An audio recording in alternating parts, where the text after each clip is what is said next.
제62편 다윗의 시. 인도자를 따라 여두둔의 법칙에 따라 부르는 노래. 나의 영혼이 잠잠히 하나님만 바라며 나의 구원이 그에게서 나오는도다. 오직 그만이 나의 반석이시요 나의 구원이시오 나의 요새이시니 내가 크게 흔들리지 아니하리로다. 넘어지는 담과 흔들리는 울타리같이 사람을 죽이려고 너희가 일제히 공격하기를 언제까지 하려느냐. 그들이 그를 그의 높은 자리에서 떨어뜨리기만 꾀하고 거짓을 즐겨하니 입으로는 축복이요 속으로는 저주로다. 나의 영혼아, 잠잠히 하나님만 바라라. 물은 나의 소망이 그로부터 나오는도다. 오직 그만이 나의 반석이시요 나의 구원이시요 나의 요새이시니 내가 흔들리지 아니하리로다. 나의 구원과 영광이 하나님께 있으며 내 힘의 반석과 피난처도 하나님께 있도다.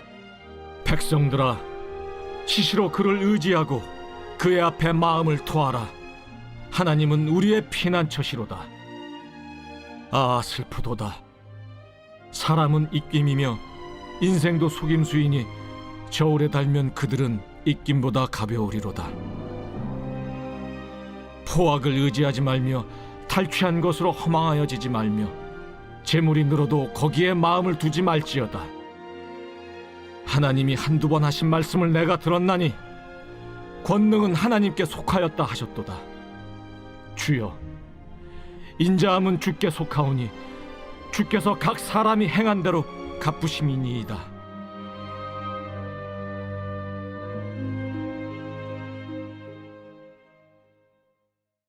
오늘도 새벽을 깨워서 복된 자리에 나오신 여러분 한 분 한 분을 주님의 이름으로 환영합니다.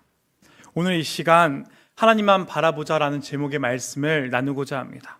오늘 본문은 다윗의 고백으로 지어진 시편입니다. 그리고 이 시편은 이 쓰여진 시기를 학자들은 추정하기를 다윗이 그의 아들 압살롬의 반역으로 인해서 많은 시련과 고난을 겪을 때의 그 과정을 지나오면서 쓰여진 시라라고 이렇게 추정하고 있습니다. 아버지인 다윗의 입장에서 아들의 반역은 크나큰 그에게는 시련과 절망 그리고 큰 슬픔으로 다가왔을 것입니다. 다른 사람도 아니고 그의 아들이 배반을 했다라는 것은 그의 크나큰 상심이었을 것입니다.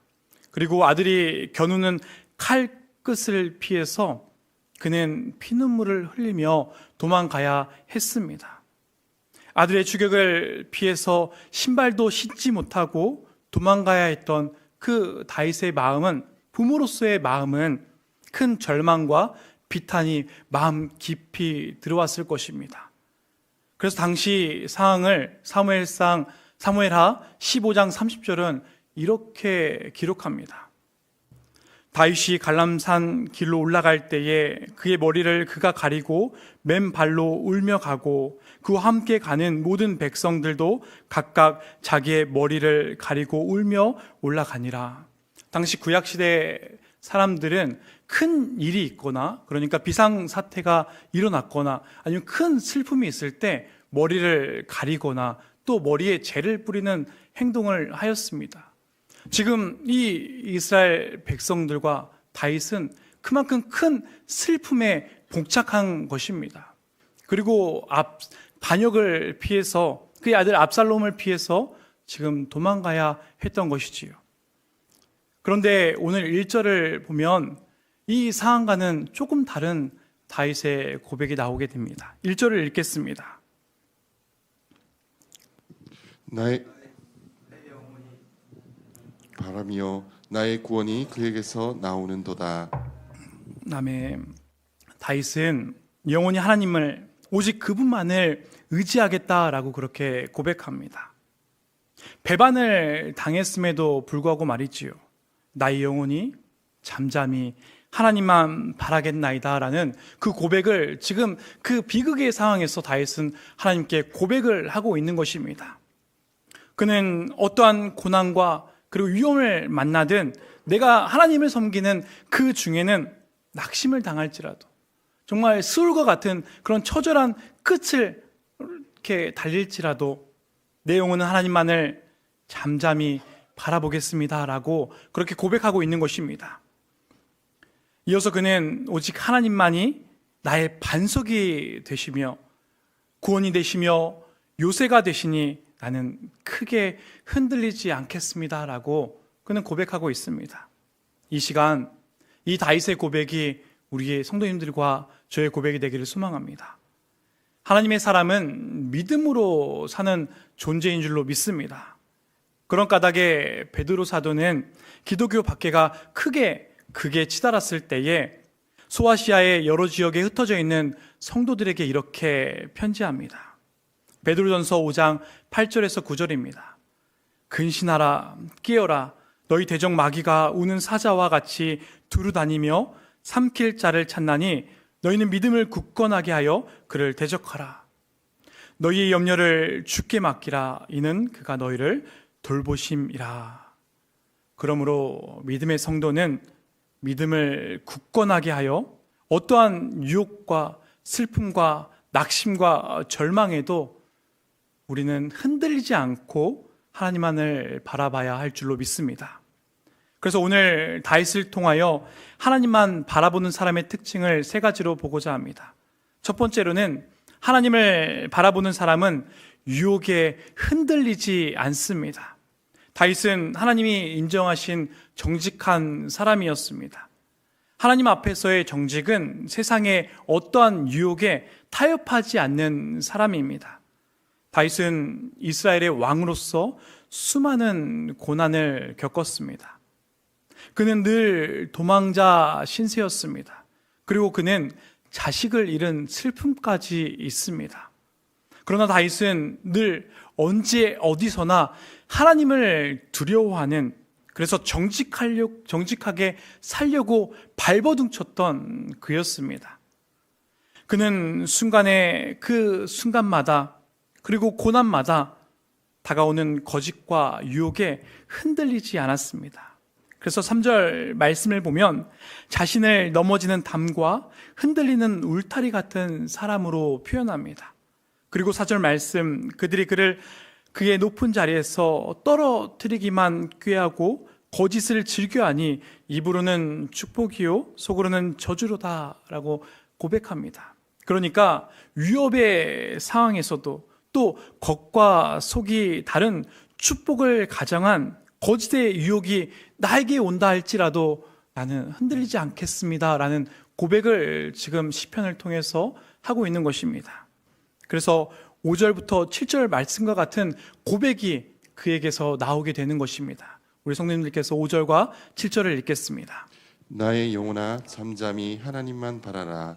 무릇 나의 소망이 그로부터 나오는도다.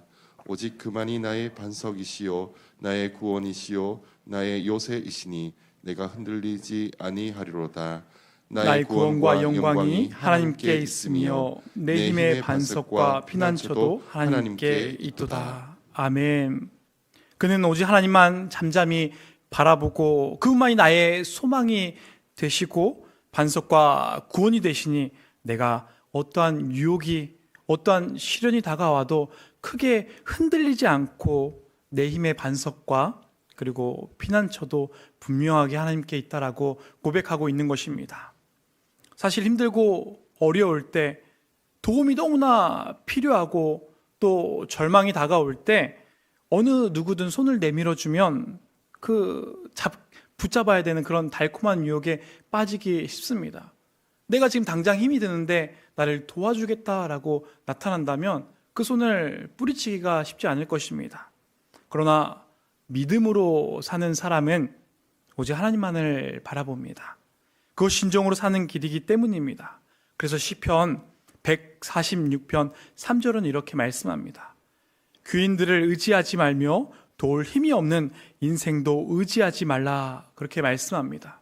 그래서 우리가 우선순위를 둬야 될 것은요, 먼저 하나님만을 굳건하게 바라보는 것일 줄로 믿습니다. 그래서 오직 하나님만 바라보는 저와 성님 되시기를 소망합니다. 두 번째로는 하나님만 바라보는 사람은 늘 하나님께 내 마음을 내어놓습니다. 토설한다라고 하지요. 혹시 영국에 외로움 담당 장관이 있다는 것을 들어보셨습니까? 국가가 국민의 외로움을 담당해서 그렇게 사회 문제로 인식해서 그 외로움을 어떻게 해결해 보고자 나선 것입니다. 그래서 그 장관이 세워질 처음 당시에 2018년에 정말 영국에 외롭게 사는 사람들이 900만 명에 달할 정도라고 합니다.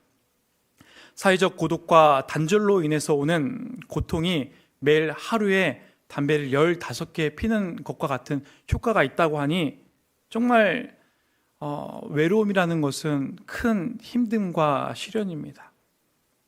함께 울어주고 또 이야기를 들어주고 마음을 나누어 줄 사람이 별로 없다는 것은 참 큰 슬픔입니다. 그러나 우리에게는 언제 어디서나 나의 마음을 털어놓을 수 있는 분이 계십니다. 누구십니까? 하나님이십니다. 하나님은 늘 우리와 대화하기를 원하시고 교제하기를 원하십니다. 그래서 우리는 8절 말씀과 같이 백성들아 시시로 그를 의지하고 그의 앞에 마음을 토하라. 하나님은 우리의 피난처시로다. 우리는 늘 다윗과 같이 우리의 모든 마음, 힘듦과 슬픔과 고난이 있을 때에 또 누구에게도 말하지 못하는 그 은밀한 그 번민이 있을 때에 우리는 하나님께 털어놓아야 할 줄로 믿습니다. 마음을 털어놓을 친구가 있다는 것은 참 큰 복입니다. 그러나 사람은 완전하지 않습니다. 유한한 존재가 바로 사람입니다. 그러나 완전하신 하나님께서 우리의 이야기를, 우리의 슬픔을 듣기를 원하십니다. 그러므로 하나님께 마음을 토하십시오. 그럼 분명 하나님의 참된 위로와 힘과 쉼을 얻을 줄로 믿습니다. 마지막으로 하나님만 바라보는 사람은 하나님 외에 다른 권세에 흔들리지 않습니다.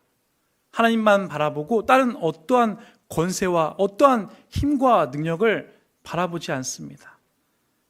사람은 늘 없는 것을 갖고 싶어 합니다. 명예면 명예, 권력이면 권력, 재물이면 재물, 그것이 사람의 마음입니다. 그러나 그것을 다 가졌다고 한들 다 해결되는 것이 아닙니다. 그렇지 않습니까? 하나를 가지면 둘을 갖고 싶고요. 또 더 많이 갖고 싶은 것이 사람의 마음입니다. 다윗은 그러한 사람의 연약한 존재임을 분명하게 알았습니다.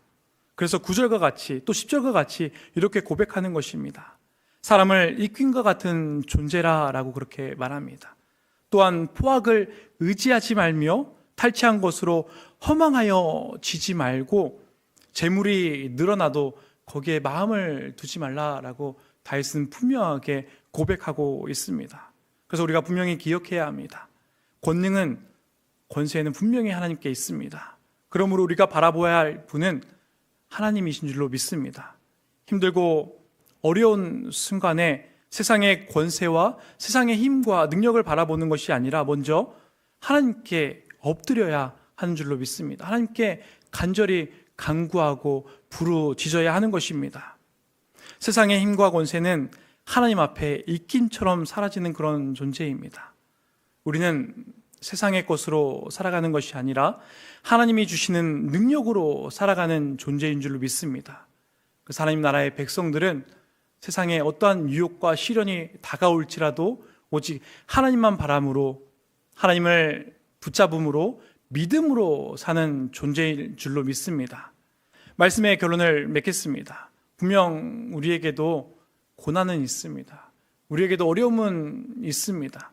낙심은 찾아옵니다. 때로는 감당할 수 없는 그러한 힘든 가운데 그럴 때 우리는 이겨낼 수도 없고 또 일어설 수도 없을 것처럼 보여집니다. 또 많은 세상의 유혹이 우리의 믿음을 흔듭니다. 그러나 우리가 오늘 말씀을 통해서 분명히 기억해야 할 것은 오직 하나님이십니다.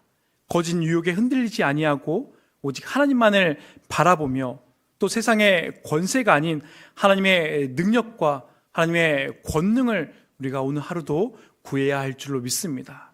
그래서 오늘 하루도 하나님을 바라보며 또 하나님과 동행하는 오늘 이 하루가 되기를 주님의 이름으로 축원합니다.